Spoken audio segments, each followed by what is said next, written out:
There's power in the blood. Invitation.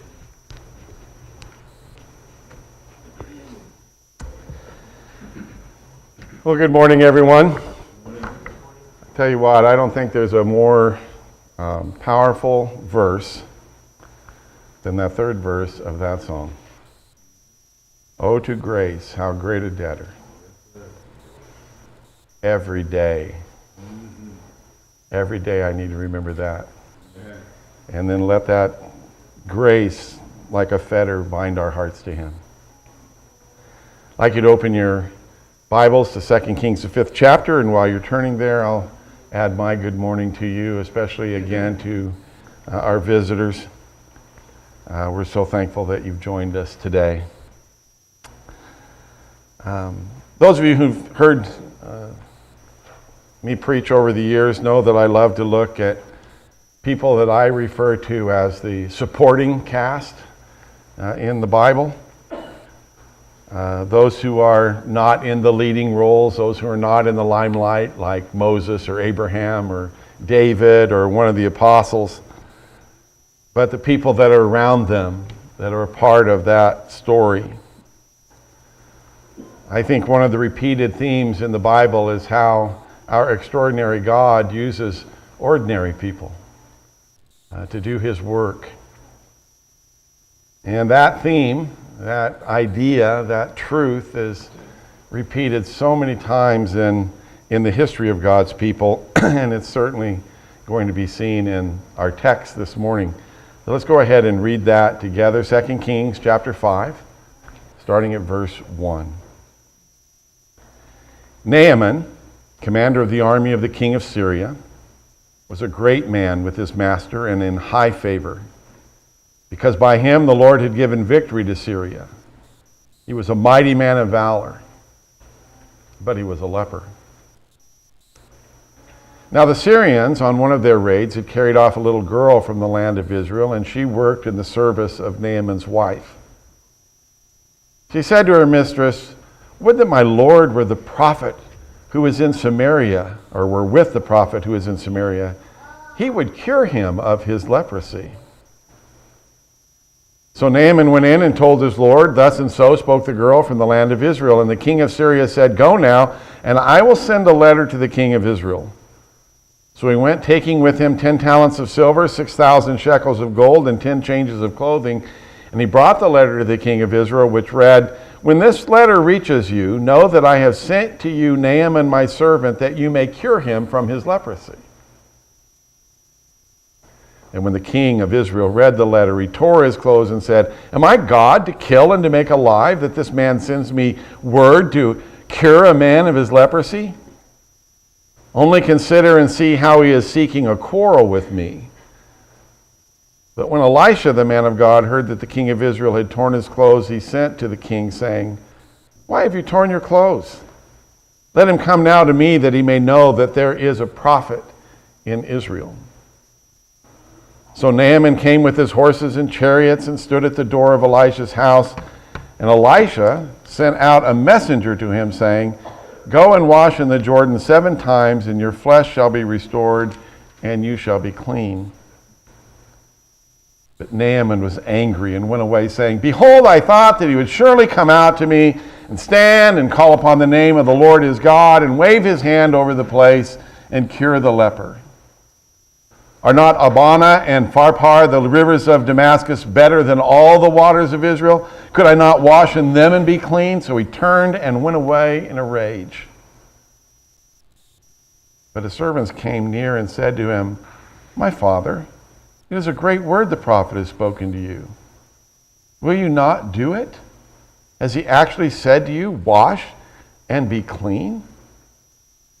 So he went down and dipped himself 7 times in the Jordan, according to the word of the Lord of God, of the man of God. And his flesh was restored like the flesh of a little child, and he was clean.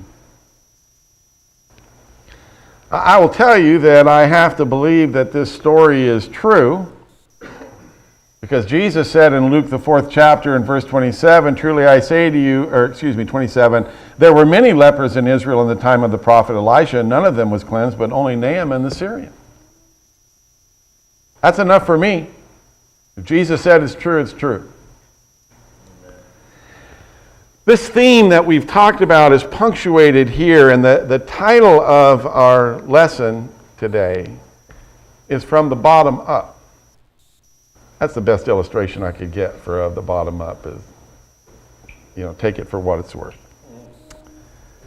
I chose this topic today because we're going to begin next Sunday night with a study on the topic of evangelism. And I think that this lesson introduces that very well.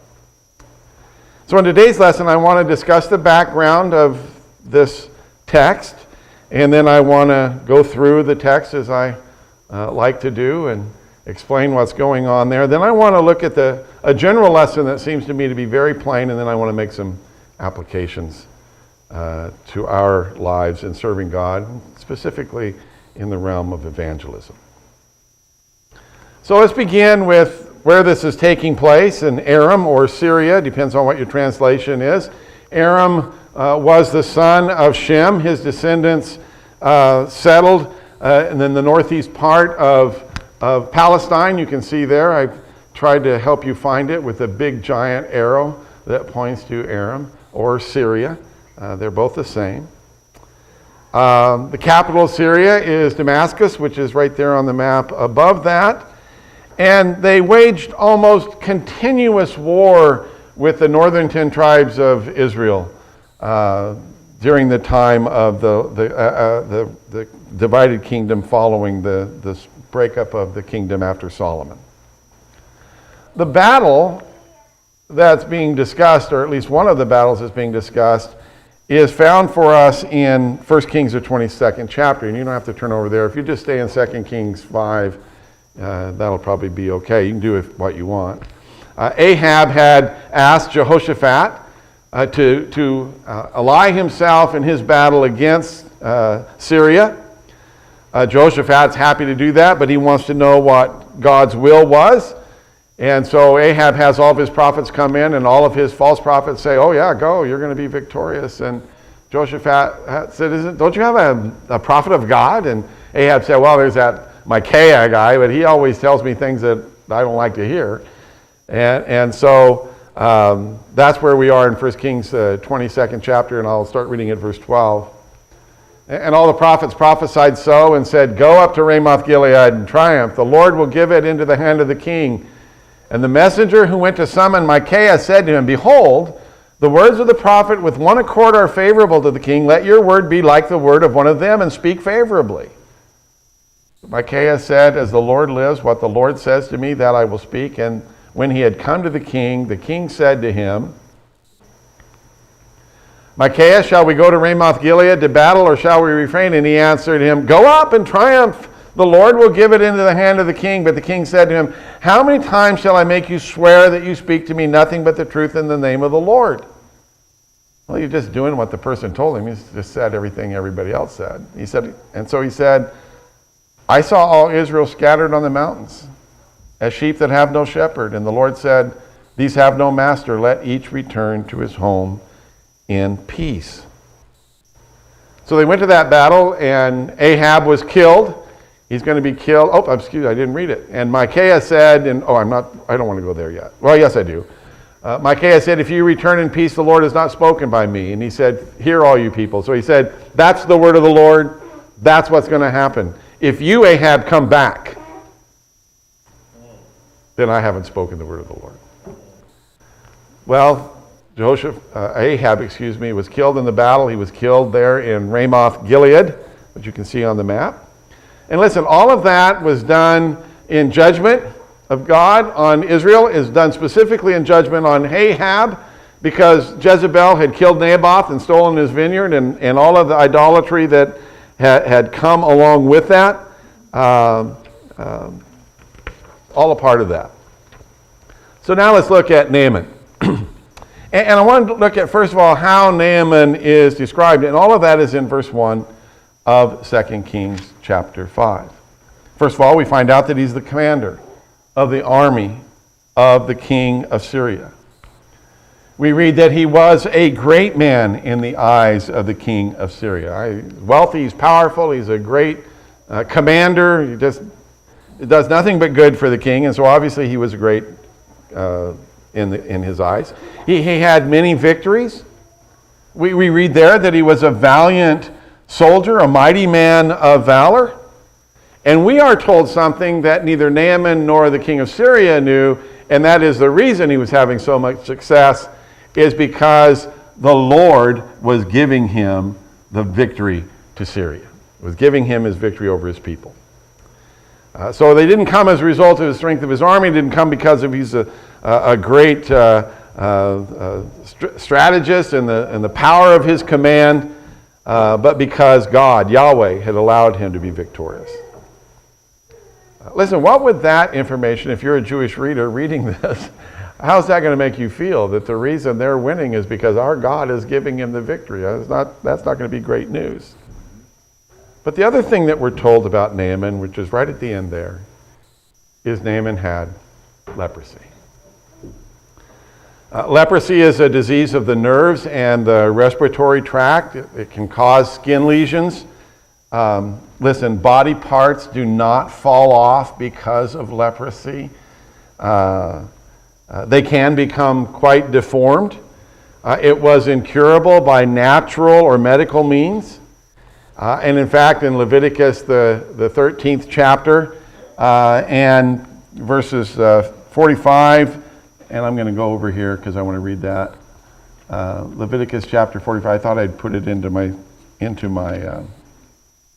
slideshow, but I guess I didn't. Leviticus chapter 13. The whole section is verses 45 through 56. So I'm just going to read the first couple of verses there. The leprous person who has the disease shall wear torn clothes. Let the hair of his head hang loose. I can't help but read that. I tell you what, that's just a modern dress right now, isn't it? People that don't ever comb their hair, their clothes look like rags. I sometimes wonder if they have leprosy, but I don't think that's the fashion for today. And he shall cover his upper lip and cry out, unclean, unclean. And of course, the reason for that is because of germs, that God knew about that they didn't. He shall remain unclean as long as he has the disease. He is unclean, he shall live alone. His dwelling shall be outside the camp. And so there was a great need for isolation with that. Listen, there's hardly a disease that could be worse for a guy like Naaman with regards to his career than leprosy. Now, part of the lead-in to this story is the raids that they made in Israel. And one of them is that he had taken a young girl and kept her as a slave. And the Hebrew is very interesting here because for girl, the word is na'ara, which means girl or maiden. So she is a young thing. And she is and the word young is katan, which we're talking about a small, young, unimportant in the social realm of things. In fact, this slave girl is exactly the opposite of Naaman, who was a great man and highly respected by others. On the social ladder, this slave girl, I don't even know if she's at the bottom. I think she's what the ladder rests on. She's not even got a rung. She is so low here. And she is now the servant, the slave of Naaman's wife. And the word for slave here, haya, means that she's at her beck and call. She's ready to wait on her and to serve her at any time. Now, if you've been captured by an enemy and ripped from your family, maybe even you're the only survivor of your family, what would you normally think would be your attitude toward your captors? Hate, resentful, wanting to get away and not wanting to help at all. And yet what she does is so unexpected because she confides to her mistress, Naaman's wife, about Naaman and said, if only my master were with the prophet that is in Samaria, that he would heal my master of his leprosy. And I'll tell you that that's exactly the opposite of what we would expect, let alone, again, the Jews who are reading this story. There's a total absence of the natural animosity and prejudice. In fact, there is just goodwill and concern on the part of this girl. At that point in this story, you don't read about the slave girl anymore.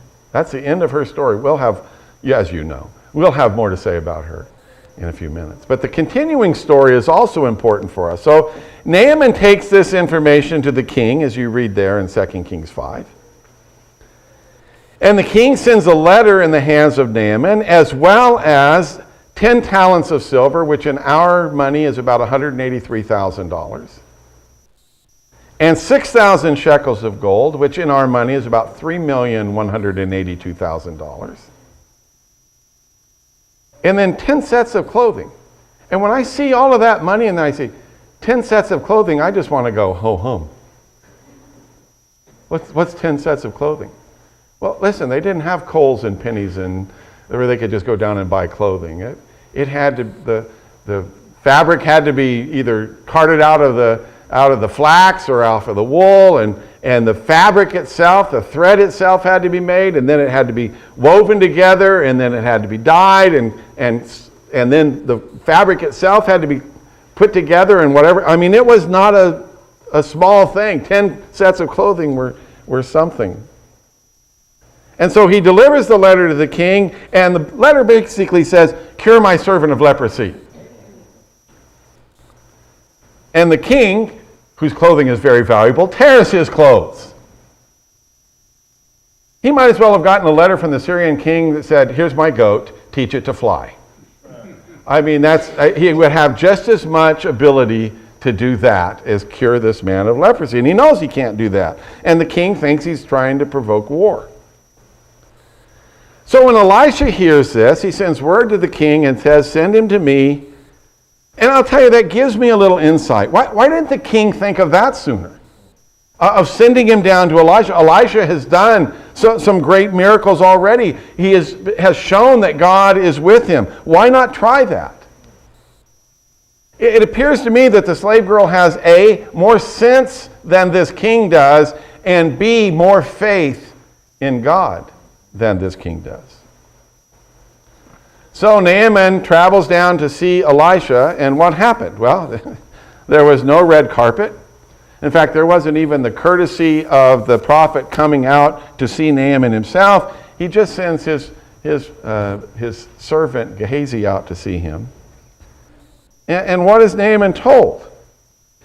He said, go dip 7 times in the Jordan River. Now, as we read later, Naaman recognizes the difference in those rivers, and I thought you would like to see the difference. You can see the muddy Jordan there on the right.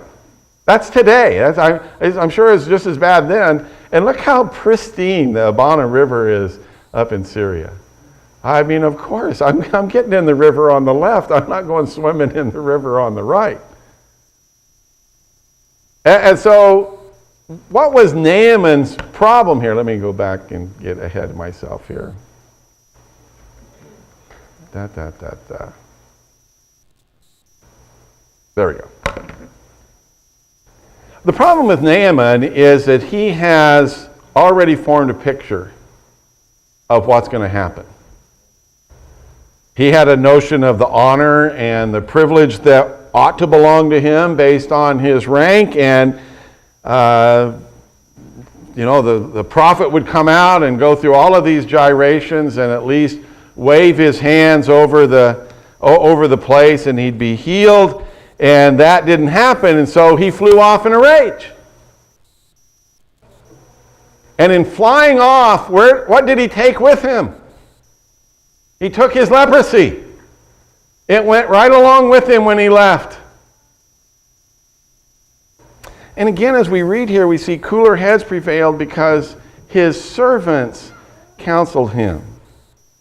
Now, in my translation in verse 13, it says, "My father, it is a great word the prophet has spoken to you. Will you not do it?" And in that view of it, look what he's asked you to do. You've got leprosy. Just go down to the river and do that. How amazing is that? Now, some of your translations say, if the prophet had told you to do some great thing, would you not have done it? If the prophet had said to you, sacrifice 1,000 animals to God, wouldn't you have been willing to do that? Of course you would. You'd do anything to heal yourself of this leprosy. So then why not then do this thing, this simple thing, this thing that costs you nothing? Go down to the Jordan River and dip yourself 7 times. And what was the result? When he did that, he was cleansed. Was he cleansed after the 3rd dip? How about the 5th? How about the 6th time that he held his nose and went under the water? When he came back up, did he still have his leprosy? Yes. But when he came up the 7th time, verse 14 says that his flesh was restored like the flesh of a little child. And he was cleansed. You know what I would give for the flesh of a little child? You know, Robin told me the other day I'm starting to look like Gorbachev. I've got this little spot that never was there before. And people, if I'm here long enough, it's going to get bigger, just like the ones on the back of my hands. I don't have flesh like a little child anymore. His came back that way. He was thoroughly healed. Now, let me step back from that just a moment and stop and consider. Was he healed because of the actual dipping? No. He was healed because he believed what Elisha said. And how was his faith manifested? It was manifested by him going down to the Jordan River and dipping 7 times. So how is that parallel to baptism? Ephesians, the 2nd chapter, in verse 8 says, "For by grace you've been saved through faith, and this is not your own doing. It's the gift of God." Listen, saving people by grace and faith has always been God's way. You see it right here in Naaman. God's grace is plainly manifest in him being healed of his leprosy. And it was based on his faith, not his work. He could have dipped 100 times in Abana and the Pharpar and he would have never been healed. Or he could have dipped once in the Jordan and said, "I don't see any difference," and left. 7 times is what God said. And it was his faith in the promise of God that if you dip 7 times, you'll be healed. It wasn't his work of dipping. It was God that was working there. That's a freebie. So let's look back now at the servants in our story, because I want to ask you, how does the world accomplish what it wants done? What's the pattern that the world follows whenever it wants to accomplish something? And the world's pattern is from the top down.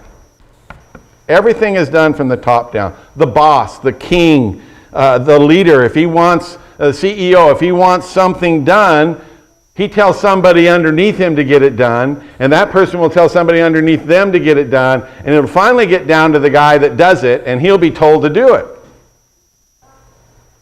And that's the way it worked here. The king of Aram told the king of Israel, "Heal my servant."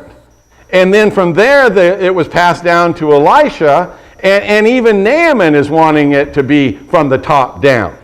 That's how the world operates. It still operates that way in every sphere. So how does God accomplish what he wants done? Most often, God does it from the bottom up. From the bottom up. He used the most insignificant servant, this slave girl, in the house to begin the process. And I'll tell you, once he began that process, the men in this story tempted to pop over the world's model and try it again. So the king told the king, and down the line it went. Again, even when Naaman got there, he tried that same method, and he found out that the top-down doesn't work with God. And Naaman said, I'm the boss, I'm the honored one, I am the person that you need to honor, and I expect to be healed, and I expect to be healed in my way, so come out here, do your little dance, and wave your hands, and let's get on with this. Because it wasn't the way he thought it should be, and he went off in a tantrum. But again, God's model was from the bottom up. And who is the one that got Naaman turned back around? It was his servants. His servants spoke up and encouraged him. So, how does this apply to us in sharing the gospel? And I want you to think about this seriously with me here, and I want you to give your mind to it. Before I do that, I want to tell you that I think I know or can guess what you're thinking. In fact, you've probably been thinking this since I talked about the fact that I'm going to be talking about evangelism today, and that we have a class coming up on evangelism, and immediately your mind started working about evangelism and yourself. And you're probably thinking, well, I'm not able to do that. I'm not able to do that because I don't, for instance, I don't have enough knowledge. I don't have enough knowledge of this to share the gospel with you. And not only that, I don't really have the ability to talk to other people about the Lord. And even if I had, I haven't even got any experience. I've never done that before. Right? So this lesson and this whole study that's coming up really isn't something I'm going to be interested in because I don't have the knowledge, the ability, or the experience. How much knowledge, experience, and ability did that little servant girl have? She's young, she's unimportant, she's little, she's a servant, and she's a girl. In that society, that's the bottom. And the answer to that question about how much of those things she had, the answer is easy. It's none. She had none of those things. Listen, she wasn't even on site when Naaman got healed. She's still back there in Damascus. Her job ended with sharing the hope of perhaps being healed if he goes to this place. That's where her job ended. That and the fact that she had the courage to suggest it. So let me ask you this. What do you think your responsibility is in sharing the gospel? Well, I think that you probably think of it as a whole package deal that's going to be on your plate to reach out to your friends and go ahead and make disciples of every one of them yourself, and then to study with them and share the gospel story with them over Bible studies for several days or weeks, and be there to finally that you get to complete it and baptize them into Christ. That is not what we see working in this story. In fact, in 1 Corinthians chapter 3, verses 5 and 6, Paul says, "What then is Apollos? What is Paul? Servants through whom you believed as the Lord assigned to each. I planted, Apollos watered, but God gives the increase." That's always the way that it works. It's very rare that you're going to just be a one-on-one story from the beginning to the end. So stop and think. That's the second time I've said that because that's what I want you to do. Let me ask you, what do you know? Say, I don't have enough knowledge. What do you know? What is it that you can share? And maybe even before that, what do you believe? Do you believe that Jesus is the Son of God? Do you believe he died on the cross and was raised, just like we just memorialized here a few minutes ago? Do you believe that he's reigning at God's right hand right now in his kingdom? Well, have you acted on that? Let me speak to those of you with us who haven't acted on it yet, that you have not taken that step of commitment. And especially among young people, sometimes young people think that they're not old enough to do that. And I'll tell you what, I think that's okay. I think we push our kids way too soon to become Christians. I always think, how can a person decide and make a life commitment to Jesus Christ when they haven't decided yet whether they want to be a fireman or an astronaut? You know, it takes some maturity to make a commitment like that that's going to last for your whole life. And if you don't know yourself, if you're still discovering you, then that's a huge decision that you have to allow yourself to make. And don't ever allow anyone to push you, make you feel guilty, or pressure you into doing that, or guilt you into doing that. So pray about that, because God still hears prayers from people that are seeking Him. Perhaps, on the other hand, and it'd be true of anybody, you're afraid of the commitment and how it's going to change your life. And listen, that's good too. Jesus said in Luke the 14th chapter, and verse 28, which of you desiring to build a tower does not first sit down and count the cost, whether he has enough to complete it. Listen, when you make a decision, you're going to commit your life to God, you better count the cost before you make that commitment. God wants us to make that decision with our whole heart. You do it intellectually, that you know exactly what's involved. You do it emotionally, in the sense that you're comfortable with what you're doing and you are rejoicing in making that step. And you're doing it willingly, without any outside pressure. So as young people or older, holding back is okay if you're unsure, because that's exactly what you should do until you are sure. But if you're stubbornly holding back, you know what you should do and you're choosing not to act, then you need to realize that you holding back may also be affecting others around you. I mean, why would they commit to something you haven't?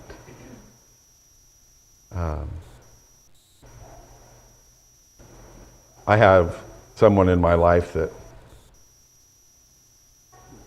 was not faithful, fell away. But man, I'll tell you, that person could argue with anybody who disagreed with the doctrines of truth. And I asked one time, why are you arguing when you're not willing to do the very thing you're telling them must be done? Listen, all I'm saying is, with your faith, you need to act in a timely manner. As Henry likes to say, we have no time guaranteed to us. And whether you're holding back for a good reason or you're holding back for a bad reason, you've made a decision. You've decided what you're going to do. And I hope that your holding back is a noble one.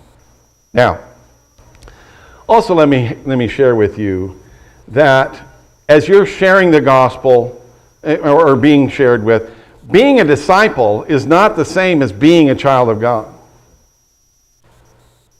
They are not the same.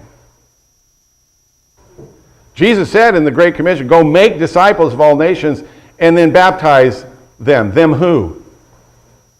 Them disciples, pardon the grammar. Those people that are disciples are the ones that are baptized. So when they're baptized, they become a child of God. Before that, they're a disciple. They are a student. And being a disciple is a prerequisite to becoming a child of God, but they are not the same. In fact, all of you right now are disciples. I taught this class when I was up at camp this last summer. And I had some high school students in there, they're sitting like this, sleeping or they're not paying attention. And I said, whether you want to be here or not, you're a disciple. Because you're hearing something here and you're learning something here, and that has nothing to do with it. Whether you're willing or unwilling, you're still hearing and you're still learning. They all sat up then. And listen, you can share with others that you're also in the process of growing and learning, that your discipleship is continuing on. And you can invite them to join you in that process of being a student. You say something like, I wish you could learn about Jesus of Nazareth. Because I am. I'm learning about him. And listen, that's all our slave girl did. She had learned about God, she had learned about Elisha, and she passed on that information. That's all that she did. In fact, she didn't even pass it on to Naaman. She passed it on to Naaman's wife, who passed it on to Naaman. And look how it succeeded. 2 Kings 5, verses 17 through 18. Then Naaman said, listen, Naaman was cured. We already read that. Comes back and tries to reward Elisha. Elisha won't have anything, doesn't want anything. It's a free gift. It's God's grace. It wasn't Elisha. And so if not is in regards to if you won't take this, then he says, please let there be given to your servant 2 mule loads of earth. For from now on your servant will not offer burnt offerings or sacrifices to any god but the Lord. In this matter may the Lord pardon your servant. When my master goes into the house of Rimmon to worship there, leaning on my arm, and I bow myself in the house of Rimmon, when I bow myself in the house of Rimmon, the Lord pardon your servant in this matter. I'll tell you what I think Naaman did is he took his 2 mule loads of dirt and put them in the temple of Rimmon.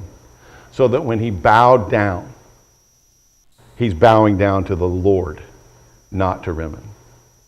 I mean, he was converted to Yahweh. That's all on the basis of a little girl saying, I wish my master could see Elisha back over there in Israel, in Samaria. Your part in evangelism is to simply share what you know. And that may point out to just pointing out where it can be found.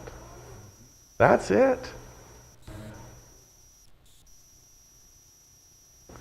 You know this passage. For I'm not ashamed of the gospel, for it is the power of God for salvation to everyone who believes, to the Jew first, and also to the Greek. God's power is in the gospel. And God's power does not depend on you, or your skill, or your knowledge, or your great method of sharing the gospel, or your personality, your charisma.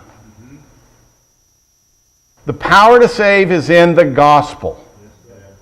And you just point it out to people, or point them to a person who can teach them if you don't feel that you can, if you don't have the knowledge, the ability, or the experience. And I'll tell you, none of us were born with the knowledge or the ability or the experience. And I remember the first Bible class I ever had, I was scared to death. Sometimes people say, do you get nervous before you get up to preach? I said, no. It's like I'm supposed to be nervous when I get up to preach. I'm not nervous when I get up to preach anymore. I remember the first time I preached, and my knees literally, and when I say literally, I mean this is what they were really doing, going like this, just knocking. I don't even know how people could focus on me. I must have been out of focus because I was shaking like a leaf. I love doing this. Okay? I love getting up in front of people and talking. And I know not everybody has that. That's their worst nightmare, is for them to get up and stand in front of somebody and talk. That's okay. That's your gift. Your gift maybe is to say, go over there and be done with it. You may be able to see an opening in a heart and drop in a seed. To see a need that say, I think Jesus could help you, and I know a person who can help you with that. I've never ever known a man like Ron Hawes. who could see someone searching and spot them. Man, I wish I had that gift.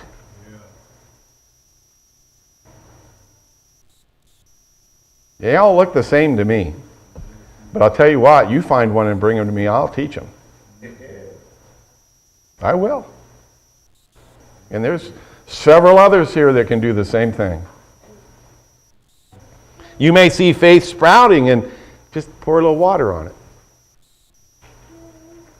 No matter who drops the seed or who puts in the water, listen, God's the one who's giving the increase. And you may add to that your life, your example that you live, the confidence that you have, the habits that you have. You know, you go to church every week? Yeah, that's my habit. It's what I want to do. You read your Bible every day? You pray before every meal? And the reason they might know that is because if they're eating lunch with you, you bow your head. And you do it without saying, just a second, everybody, be quiet, I need to offer thanks. You're not calling attention to yourself, you're just living your life. You may be totally unaware of the things that you do. But God's not unaware of it. And God can use you. Lessons like this are valuable to us. Lessons like this mean a lot to me. And the reason for that is because you and I are ordinary people.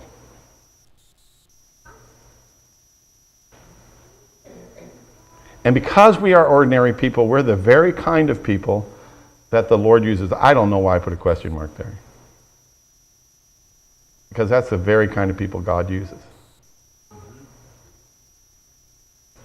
Probably the question mark was supposed to be here. Do you know why God operates that way? Do you know why God uses ordinary people in extraordinary ways? Paul said this in 2 Corinthians 4th chapter, but we have this treasure in jars of clay. Now, you have to kind of put yourself back in the day and time that Paul was living to understand the significance of him saying jars of clay. And let me just help you. Jars of clay are like Tupperware to us. Or not even Tupperware, because Tupperware is a little more expensive.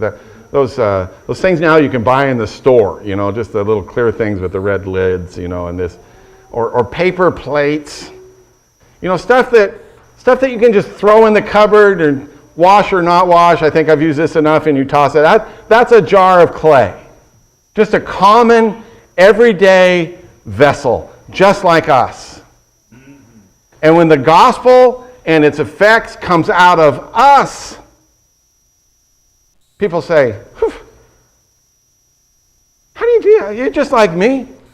Yeah, I'm just like you. The difference is God and Christ. Yeah. And he goes on to say, to show that the surpassing power belongs to God and to not us, that God gets the glory, that it all points to God. That's what sharing the gospel is all about, is giving God glory. And listen, that is our greatest goal, is to bring God glory. And that happens so much when another child is born into his family, when another person comes to him.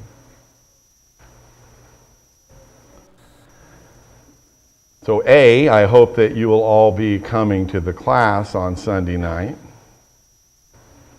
as we start unpacking this whole idea of what's involved in evangelism. We'll have books. I haven't talked to the elders when we're going to give those to you. I want to do the opening part myself. He's got a suggested method, easy method to use that's at the back, and I would like you to have that. I also would like to share with you what I do when I teach people. But if you're already on that path, you already believe, then why not act on it today if you haven't? Why not make a decision today? And why not decide to go ahead and try to gain a knowledge and ability and experience in sharing the gospel with others? And again, that experience may be, hey, I know a place where you can get some information. I wish you were there. Or come to a class that I'm going to already.